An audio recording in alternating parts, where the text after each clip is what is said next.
Sejam bem-vindos a mais um programa Fatos Bíblicos. Eu sou a pastora Magdail Torres e hoje o nosso tema será: Deus deu as costas para Rio Grande do Sul?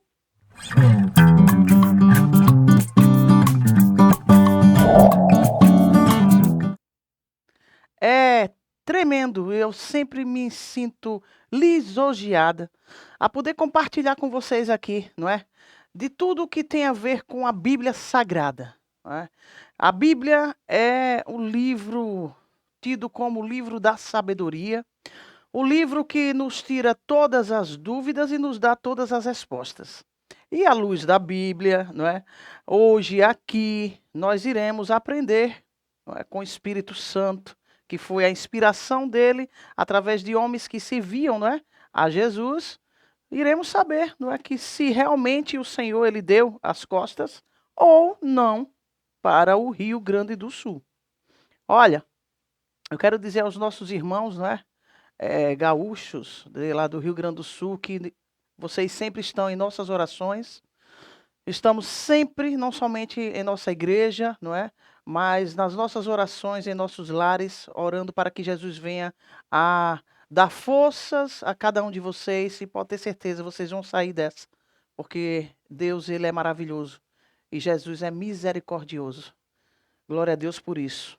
Olha, em Gênesis capítulo 8, versículo do 20 ao 22. Olha só o que nos fala aqui o Senhor. E edificou Noé um altar ao Senhor, e tomou de todo o animal limpo e de toda a ave limpa, e ofereceu holocausto sobre o altar. E o Senhor sentiu um suave cheiro, quer dizer, subiu as narinas do Pai, não é como cheiro suave. Ele se agradou. E o Senhor disse em seu coração: Não tornarei mais a amaldiçoar a terra por causa do homem, porque a imaginação do coração do homem é má desde a sua meninice. Nem tornarei mais a ferir todo o vivente como fiz. Na questão aqui ele está falando sobre o dilúvio, tá? Enquanto a terra durar, sementeira e cega, e o frio e calor, e verão e inverno, e dia e noite não cessarão. Então ele não iria parar mais nada, não iria permitir mais nada, não é que tivesse a ver com dilúvio, com águas, porque ele fez essa aliança com um homem chamado Noé. E Noé, ele estava representando, não é, a cada um de nós. Noé que foi um homem que serviu a Deus com fidelidade, não é? E aqui também a palavra do Senhor, nessa mesma passagem, diz o Senhor aqui, não é, no 21, versículo 21 do Gênesis 8. E o Senhor sentiu o suave cheiro, e o Senhor disse em seu coração: Não tornarei mais a amaldiçoar a terra por causa do homem, porque a imaginação do coração do homem é má desde a sua meninice, e nem tornarei mais a ferir todo vivente como fiz. Aqui a palavra do Senhor nos fala, não é?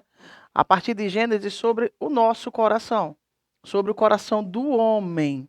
Aí nós iremos agora, estou pegando apenas algumas passagens para que eu possa falar para vocês e vocês possam compreender melhor o que o Senhor irá nos responder aqui, dentro do nosso tema, tá? Em Mateus capítulo 13, versículos o 14 e o 15, olha só o que diz aqui o Senhor.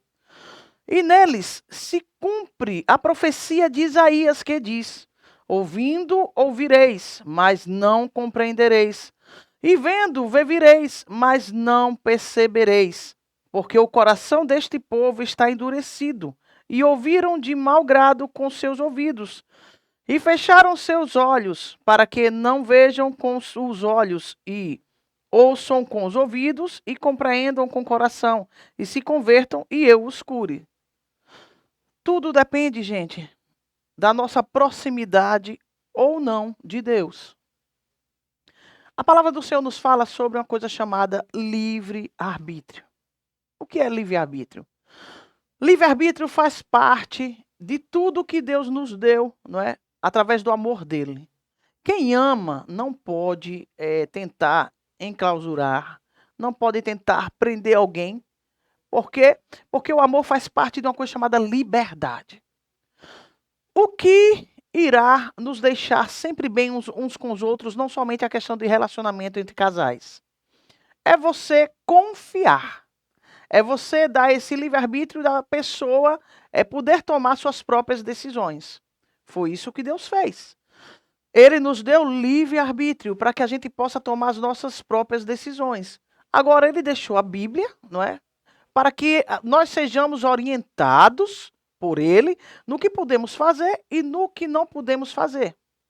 Naquela época de Noé, por que Deus enviou, por que Deus fez com que houvesse o dilúvio? Porque a dureza do coração daquele povo era muito grande. O afastamento daquele povo, não é? Não queriam nada com Deus. Não aceitavam a Deus e a sua lei. Naquela época foi isto. E o que aconteceu depois daquele fato? Deus não fez mais. Portanto, o tema de hoje é: Deus deu as costas para Rio Grande do Sul? Não. Ele não deu. Essa enchente, não é, que aconteceu e que está acontecendo, foi Deus? Também não. Deus não tem nada a ver com isto.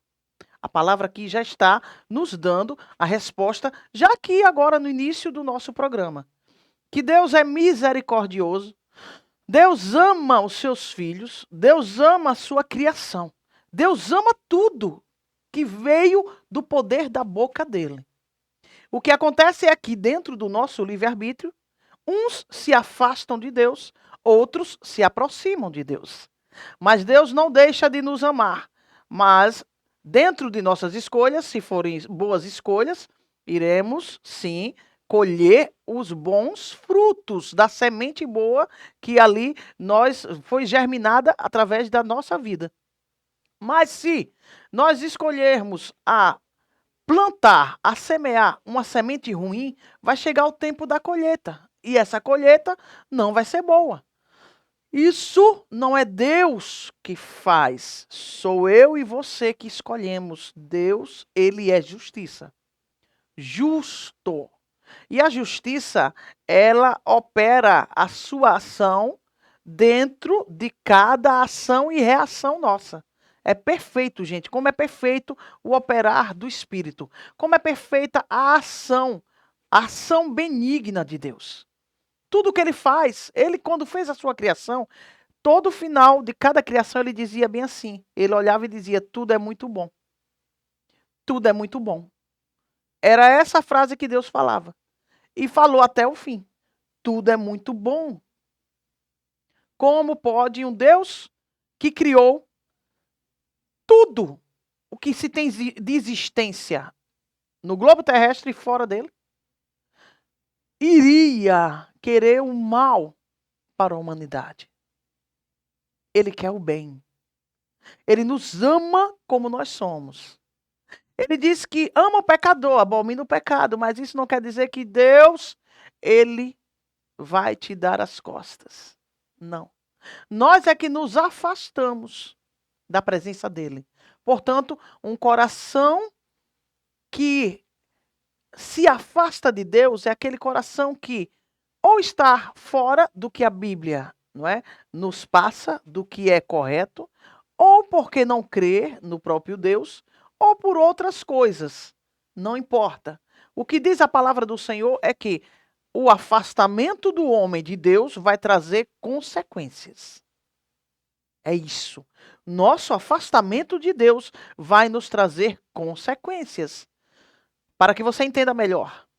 Você tem o seu pai. Eu não vou nem falar da nossa mãe, vamos falar do pai. Porque estamos falando aqui de Deus. Mas vamos falar do nosso pai aqui terrestre, né? Terreno. Você tem seu pai. Mora na casa do seu pai. Chega um período que você diz assim: pai, eu agora não vou morar mais com o Senhor, eu vou ter minha vida. Mas aí o seu pai vai dizer para você assim: filho, filha, você pode ter a tua vida, mas não se afaste do teu pai. Esteja sempre comigo. E ouça as minhas, não é? Ouça as minhas experiências e os meus conselhos. Normal, tudo bem até aí, não é? O filho, a filha saiu da casa do pai e foi para a sua casa.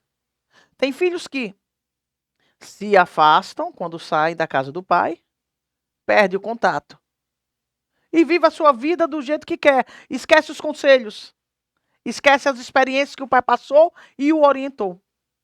É isso que tem acontecido no mundo, não é? São as escolhas. E as nossas escolhas faz com que coisas inesperadas venham acontecer em nossa vida. A palavra, ela é clara em relação a tudo isso aí. Ela é clara, porque a palavra de Deus ela é perfeita em tudo que ela nos instrui.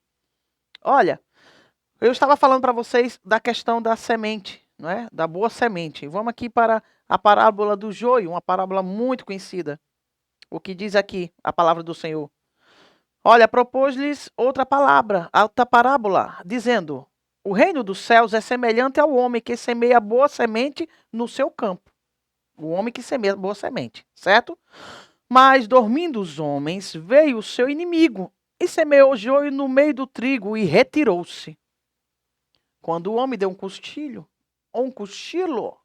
o que aconteceu? Veio o inimigo e colocou ali e semeou algo que não veio da parte de Deus. O que acontece aqui? E quando a erva cresceu e frutificou, apareceu também o joio. E os servos do pai de família, indo ter com ele, disseram-lhe: Senhor, não semeaste tu no teu campo boa semente? Por que tem então o joio? E ele lhes disse: um inimigo é quem fez isso, um inimigo. E os servos lhe disseram: queres, pois, que vamos arrancá-lo? Ele, porém, lhes disse: não, para quê? Ao colher o joio, não arranqueis também o trigo com ele. Porque o que acontece? O joio, ele é muito resistente. Ele é duro. Se você for arrancar, não é? A tendência é que junto com ele venha o trigo. E não era para o Senhor importante, não era para o Senhor é interessante acontecer isso. Até porque essa colheita quem ia fazer era o próprio Jesus, e é ele que vai fazer. Ele, porém, lhes disse: não, para que ao colher o joio não arranques também o trigo com ele, deixai crescer ambos juntos até a ceifa. E por ocasião da ceifa direi aos ceifadores, aos ceifeiros: colhei primeiramente o joio e atai-o em molhos para que o queimar, mas o trigo ajuntai-o no meu celeiro. Aqui o Senhor está falando também da primeira vinda dele, não é, para buscar a sua igreja. Outra parábola interessante, não é, que nós temos também, propôs dizendo: o reino dos céus é semelhante ao grão de mostarda, que o homem, pegando dele, semeou no seu campo, o qual é realmente a menor de todas as sementes, mas crescendo é a maior das plantas, e faz-se uma árvore, de sorte que vêm as aves do céu e se aninham aos seus ramos. Não é? A parábola lhes disse: o reino dos céus é semelhante ao fermento, que uma mulher toma e introduz em 3 medidas de farinha, até que tudo esteja levedado. Deus, ele faz tudo muito perfeito. O que ele está deixando aqui claro para todos nós é a questão da semente. A semente. Qual semente você está semeando para a tua vida? É uma boa semente ou é uma semente ruim? Se a sua semente é uma boa semente, é uma semente, não é? Que vai ser um trigo. E o que é o trigo? Qual a diferença do joio e do trigo? Muita gente pergunta. Eu vou dizer aqui a vocês qual a diferença. Quando você pega o trigo e você, não é, mexe com ele nas suas mãos, de dentro dele vai sair um monte de sementezinhas. Portanto, essas sementes você pode aproveitar, jogar na terra fértil e fertilizará, não é? Essa terra novamente e dará outros trigos. E o joio? O joio, quando você vai e coloca nas mãos e começa a esfregar, não sai nada de dentro do joio. Agora, quando você olha para um e para outro, na aparência são iguais. Mas a diferença é que o joio não tem nada dentro. Portanto, o joio ele não tem semente. E quando nós não temos semente, não é? Nós não temos raízes que são o quê? Que são enraizadas na terra. Para quê? Para que quando aconteça coisas inesperadas, coisas que nós não imaginávamos acontecer, a gente não venha a ficar sem saber o que fazer. O joio é diferente. O joio tem raiz, o joio tem profundidade. O joio, ele, que somos todos aqueles que têm a confiança, que é a fé, no Deus que não desampara, no Deus que não muda, no Deus que sempre vem para instruir os seus servos, não é? Os seus discípulos, o seu povo. E quem é o povo de Deus? O povo de Deus são todos aqueles que creem em Deus e fazem a vontade dele, não é? Olha, mas o que é que acontece? Acontece que o mundo está cheio disso. Momentos, a gente pode passar por momentos bons, mas também podemos passar por momentos ruins. Podemos ter tudo hoje e perder de repente. E como reagir a esses momentos tão difíceis? É o que está acontecendo lá no Rio Grande do Sul. Como reagir? Quando nós temos proximidade com Deus, não é fácil passar por uma situação dessa. Mas a fé que diz a palavra, que nos fala e nos ensina a palavra, o que é a fé? É o firme fundamento das coisas que não se veem, mas que se esperam. Nós ficamos mais fortes. Isso não quer dizer que você não vai se entristecer. Isso não quer dizer que você não tenha angústia, momentos de angústia, não é? Momentos de tristeza. Mas você tem a esperança de que Deus está no controle de tudo. E ele diz na palavra dele: todas as coisas cooperam para o bem daqueles que amam a Deus. Ainda que o momento seja terrível, que estejamos passando, principalmente os nossos irmãos lá do Rio Grande do Sul, Deus está trabalhando através de tudo isso. Não foi ele que fez isto, não é?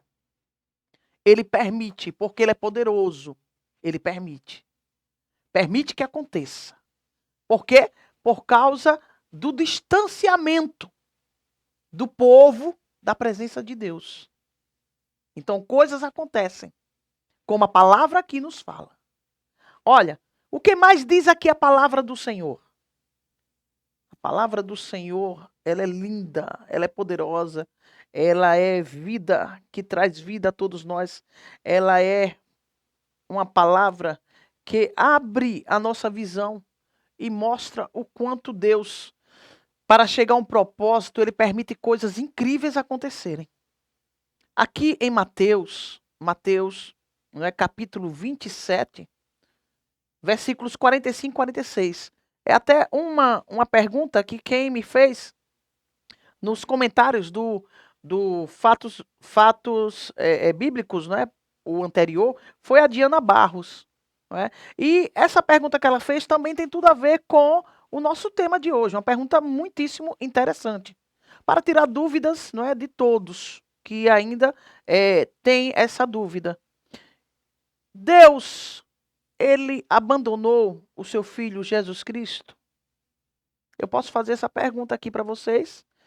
Não é? Essa pergunta a Diana Barros fez aqui para mim. E eu vou aqui falar para vocês. Ela perguntou, mas o que aconteceu ali naquele momento? Não é? Por que de tudo aquilo? Nós sabemos que foi pela salvação, mas as pessoas querem saber de algo mais aprofundado. Vamos lá, o que diz a palavra do Senhor. Olha, Mateus 27, versículos 45 e 46. E desde a hora sexta houve trevas sobre toda a terra, até a hora nona. Hora sexta era exatamente meio-dia.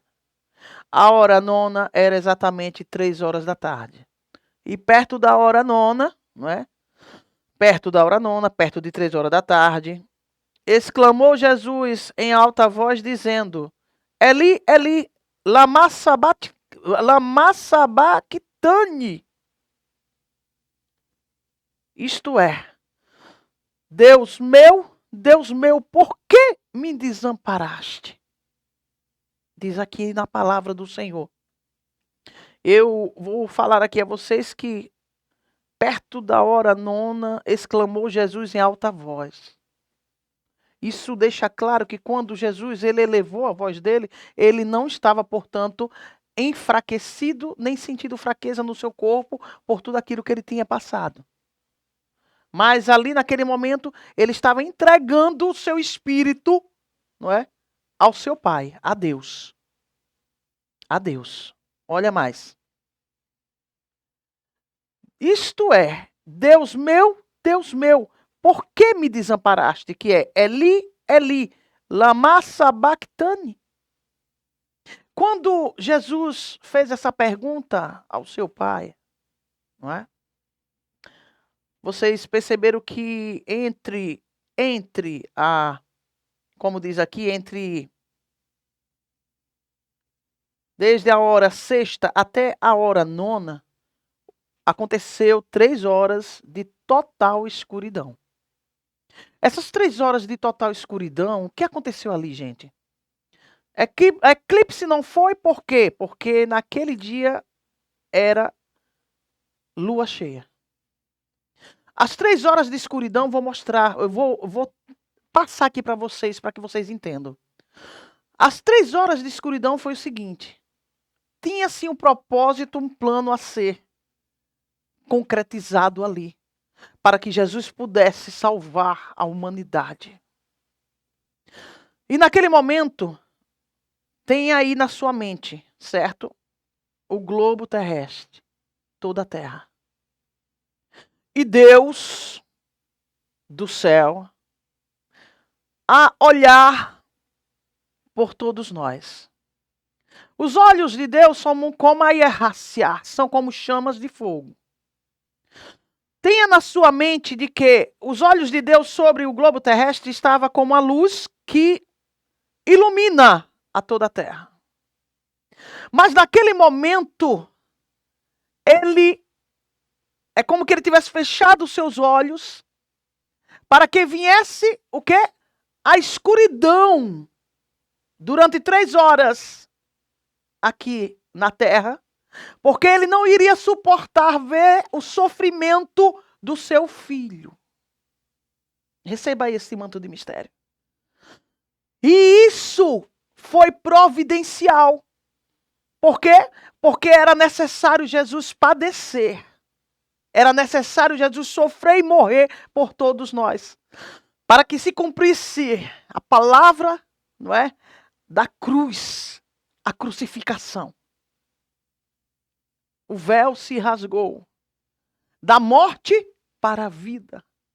Então, essas 3 horas, Deus fechou os olhos. Quando ele fechou os olhos, para que você esteja aí muito bem esclarecido, tenha uma ideia do que foi. Deus fechou os olhos porque para ele seria muito difícil poder ali contemplar o sofrimento do seu filho. E Jesus ficou ali durante 3 horas. Aqui na terra, escureceu-se tudo, porque tinha que se cumprir o plano perfeito entre Deus e o seu Filho Jesus Cristo, nosso Salvador. Louvado seja o nome do Senhor. Deus não abandonou a Jesus, tá bom? Deus não abandonou a Jesus, para Diana Barros e todos que tinham essa dúvida. O que aconteceu foi isso, para que você tenha uma noção do amor de Deus.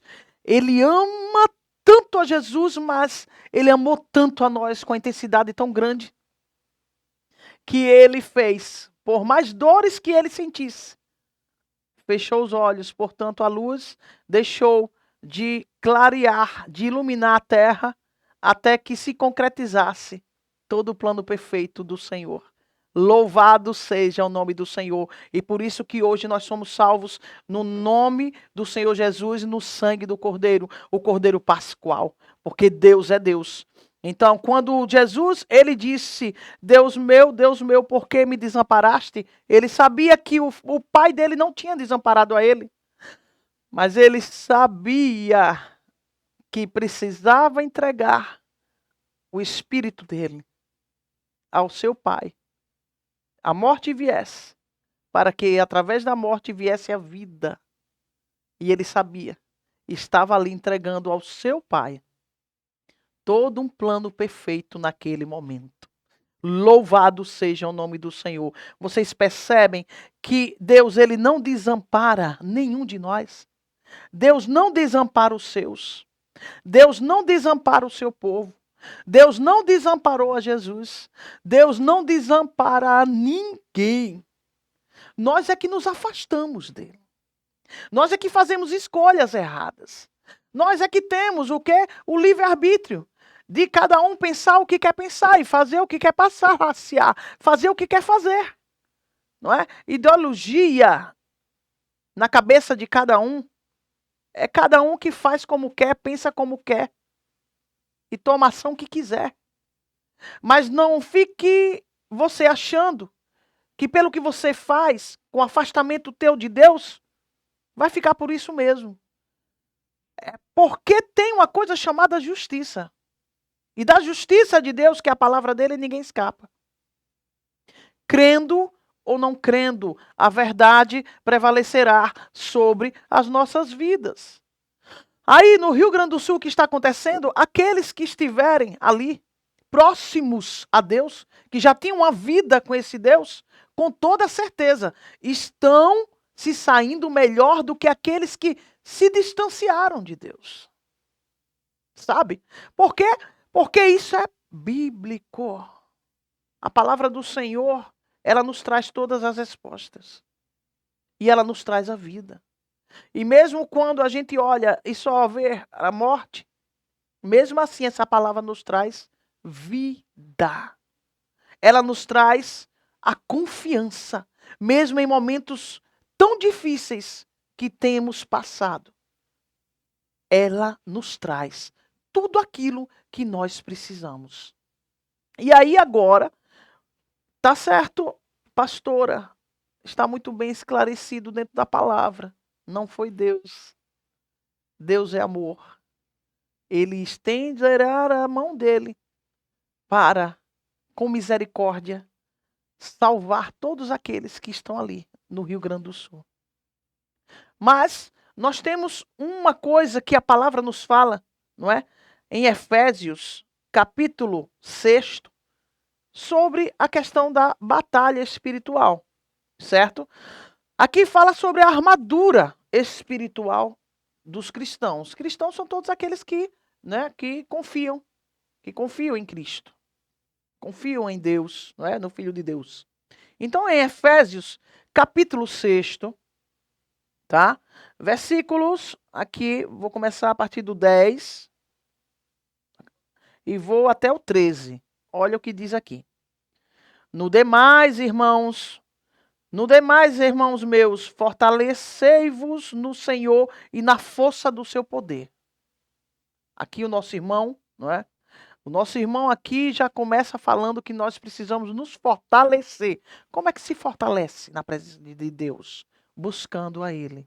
Como é que se fortalece diante deste Deus? Confiando neste Deus que deixou a palavra para nos mostrar tudo aquilo que precisamos e como devemos reagir e agir a situações, por mais difíceis que sejam. Olha, no demais, irmãos meus, fortalecei-vos no Senhor e na força do seu poder. Revesti-vos de toda a armadura de Deus. Ele diz assim, revesti-vos de toda a armadura de Deus. Ele não diz somente de uma parte da armadura de Deus. Ele diz, revesti-vos de toda a armadura de Deus. Portanto, de tudo que Deus tem para te oferecer, para te dar. Para que possais estar firmes contra as astutas ciladas do diabo, diz a palavra do Senhor. O que são as astutas ciladas do diabo? São as suas armadilhas, são os seus enganos, são as suas mentiras, não é? Tudo aquilo que vai bater de frente com Deus e o Filho de Deus. O que fala mais aqui no 12? Porque não temos que lutar contra a carne e o sangue. Eu não tenho que lutar contra você, nem você contra mim, porque a luta não é um contra os outros. Mas, sim, contra os principados, contra as potestades, contra os príncipes das trevas deste século, contra as hostes espirituais da maldade nos lugares celestiais. Vou explicar aqui agora o que significa isso para vocês. Porque não temos que lutar contra a carne e o sangue, nem eu contra vocês, nem vocês contra mim, certo? Mas sim contra os principados. Quem são os principados? É o maior escalão nas trevas, não é? De poderio. São eles, são os governadores, não é? Do poderio das trevas. Aí vem contra as potestades estão abaixo dos principados. Eles irão o quê? Passar as ordens que foram ditas pelos principados. Contra os príncipes das trevas deste século. Quem são os príncipes das trevas deste século? São aqueles que serão ordenados pelas potestades malignas para que venham a executar, certo? Esse plano. Aí vem aqui, contra as hostes espirituais da maldade nos lugares celestiais. Esses são chamados demônios, não é? Que saem para perturbar, para destruir, para roubar, para matar aqui na Terra.